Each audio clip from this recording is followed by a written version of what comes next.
Good evening. I'm Dr. Martin Sellers, Dean of Arts, Humanities, and Social Science here at Lincoln Memorial University. And I'm honored and proud to be here on stage with Dr. Michael Toomey, Professor of History, and he has been at LMU for a good many years and knows the process here, knows the history major very well. And before I continue on, let me ask Dr. Toomey to introduce himself and say a little bit about where he's from and how long he's been here. All right.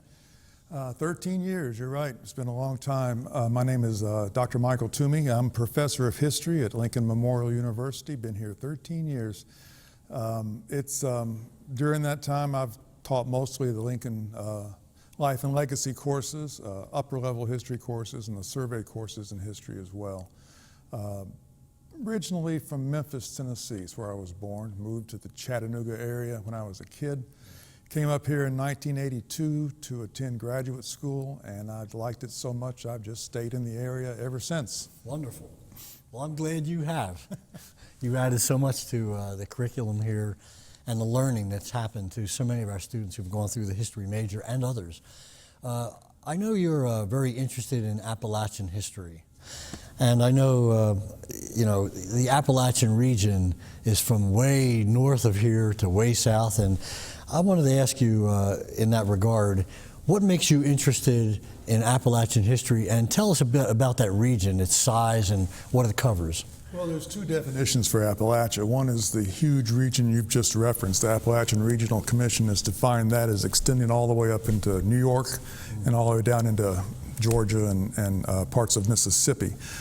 That's a region that is defined as having similar economic challenges and similar issues with transportation and things such as that. The core of Appalachia, though, is much, much smaller, about half that size. And it includes really the spine along the Appalachian Mountains and the states on either side of that. No state is absolutely completely within Appalachia except West Virginia. That's the exception.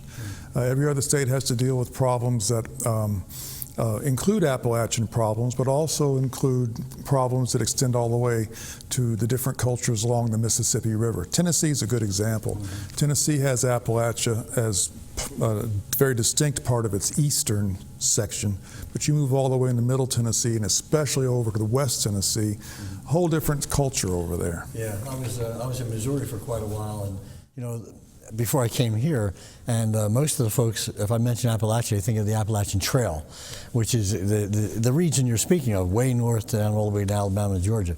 But more to the heart of things, we here at Lincoln Memorial University, we're right in the epicenter, if you will, of the Appalachian region that we think about. What makes you interested in that history? Well, you're exactly right. You couldn't get much closer to the center of Appalachia than where we are right here.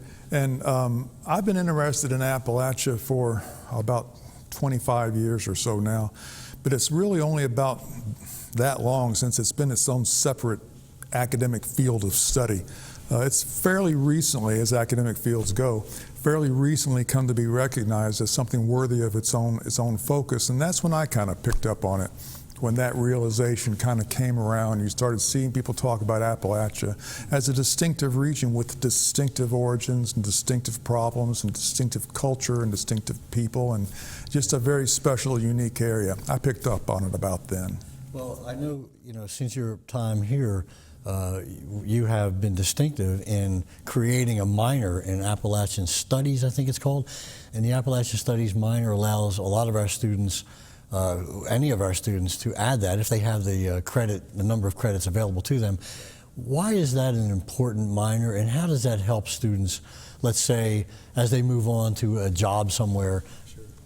I think any fundamental knowledge of where you are and where you came from and what's going on around you and why it's going on around you, that benefits you in the deeper sense of the word benefit. It's a value in the sense of making all of your other coursework sort of stand out and make sense. But in a practical sense, that's what I think you're asking is, you can take that curriculum, it's 18 hours, courses in every area of Appalachian study that we have on this campus. You take that and add that to your major, whatever it is, and then go to see an employer and say, I have a major in business. and there's 2 or 3 people beside you applying for the same job. They've got a major in business too, but yours has an Appalachian Studies minor. Any employer worth anything is going to see that as a benefit, an indication that you know something more about the area where you intend to work than these other folks might. Yeah. And everything's so competitive these days. I think any advantage you can give yourself in the job market is good. You know, one of the things that, and I'm going to come back to this minor, but you just reminded me how one of the things that LMU is doing and has continued to do for a while is to try to encourage graduates to remain in the Appalachian region. Medical doctors, veterinarians, the legal profession, I would think, those students coming out of an undergraduate degree into our Duncan School of Law, they would benefit tremendously to have a minor in Appalachian Studies, I would think. Well, I think absolutely. The minor focuses on Appalachian history, environmental issues in Appalachia, music of Appalachia, Appalachian literature. The list, it's pretty inclusive, and if you're, no matter what you're doing, but certainly the legal profession would benefit by this, understanding who your clients are, what their concerns are, and what the broader implications of any problem might be. You know, I appreciate the music part of that because I play a little guitar. Well, it's not like a little guitar; it's a regular size guitar, but little enough to know. Our recently passed good friend Steve Gully, as you know, played often and in the convention center down here in Cumberland Gap, and he turned me on to the idea of Appalachian music, Appalachian art. It is distinctive and it's different, and it's really very Americanistic. I don't know if that's really a word, but that's how I see it. It's like a sort of a heart of America. Is those? How is the Appalachian minor? Would you say different than other minors? Well, the main difference is that it includes coursework from a lot of different programs. Yeah. Most minors, in fact, I think almost every other minor requires coursework strictly within that program. 18 hours of coursework in history, for example, is a history minor. Appalachian Studies is by its very nature got to be inclusive and draw in a lot of other areas. And so that's why we have music and art and environmental studies and literature and history. All of those are part of the Appalachian Studies minor. Would it be a benefit, do you think, to have an Appalachian Studies major? Oh, yes, it would. Absolutely. There was a time when a lot of colleges did have Appalachian, in the region at least, had Appalachian Studies programs. They've not done as well in the last 15 years or so, something like that. Some have hit on hard times. And of course, it all goes back to the problems many colleges have, and that is attracting majors into a program that can then go out and get a job. A major would be better in the terms of really understanding in depth, and you could do some research that way too. But a minor works well enough for the purposes of getting employment. In fact, I think it actually adds immensely to the prospects of getting a job.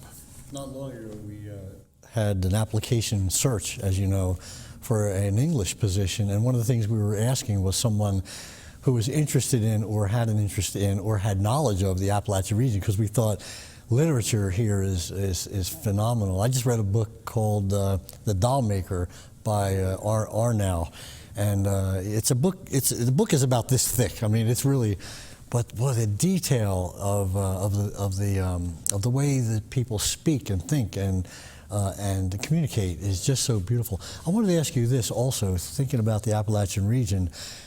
You were one of the progenitors, people who started something called Arts in the Gap here at LMU. And the Arts in the Gap program, as you know, is centered on having events, presentations, musical activities, workshops, and the like, all focused on Appalachian.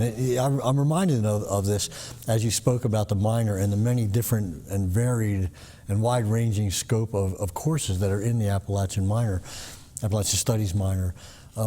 Is the Arts in the Gap program something that's coincidental to an Appalachian Studies program? Oh, no, I think a program like that, Arts in the Gap, is a golden opportunity for us to showcase the region and how we sit in the region. In fact, not even just an opportunity, maybe even an obligation, is to actually demonstrate what it is about Appalachia that matters in this region. And so we showcase programming, crafts, and Appalachian traditional skills.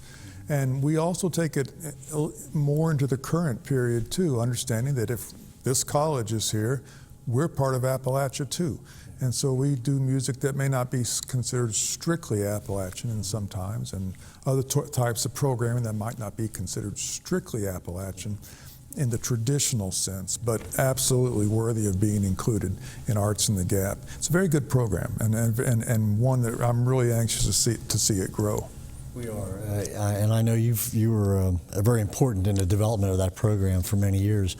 I'm always interested in some of the events that we have or that are ongoing, and hopefully with the ending of coronavirus and COVID, we'll be able to put those programs on in the 2-week period, both in June and July. I'm talking with one of our professors who's running some of those events, and we have things like face painting in Appalachia. I mean, you know, I'm assuming it's Abraham Lincoln's face and a cannon over here. I don't know, but it's going to be pretty interesting. I wanted to ask you too, going into a little bit of current events, things that happened recently. You know, we have a presidential election, Donald Trump and Joe Biden, and I know if this program has ever run more years than just now, it'll be old news, but things have really changed in Appalachia in regard to how the federal government has approached its relationship to the Appalachian region. What comes to mind when you think about the federal government and Appalachian region? Well, of course, that was one of the reasons the war on poverty started in the first place. It was called the War on Poverty, and theoretically, at least, it covered poverty anywhere and everywhere. But Johnson really was focused.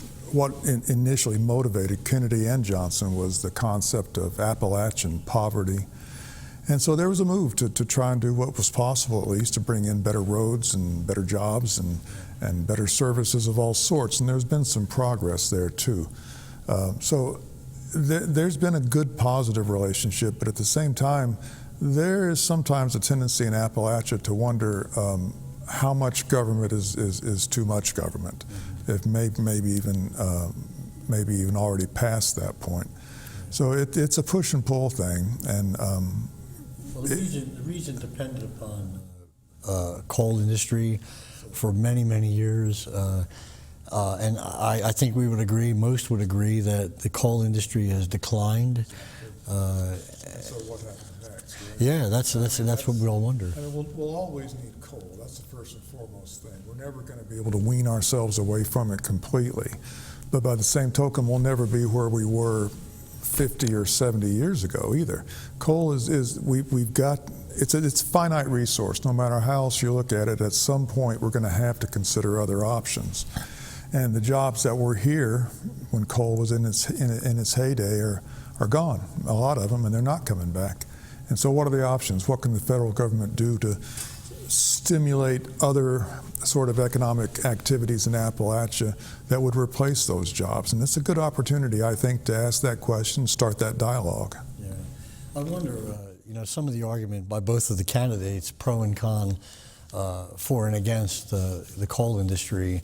It is a fact that many of the countries that are developing countries are still purchasing a good deal of coal. And as you know, when we've talked about this, how the environment is having an impact because of coal and oil as well. Those things may not go away right away, but eventually, and who knows how long, 50 years, 100 years, nobody knows. But it does have a tremendous impact on our population and the jobs that we had and no longer have. Is there one other industry that can take its place, do you think? Well, I would think certainly. I mean, Appalachia is a good spot for the wind industry to develop, for the solar industry to develop. The mountains are perfect for that. Those things are certainly an option. I would think windmills too, up on top of that hill. Yeah. When I go up where I live, the hill is so high, my car wants to go backwards all the time. I want to thank you, Michael Toomey, Dr. Toomey, for your candid answers. I didn't get to ask you who you voted for, but I don't think I'm allowed to. So appreciate you being here. We've become good friends, you in history, me in political science. And thank you for your excellent answer and all the good you've done here at LMU for the many years you've been here. I appreciate you and all you do. Thank you so much. Thank you. Glad to be here. Welcome.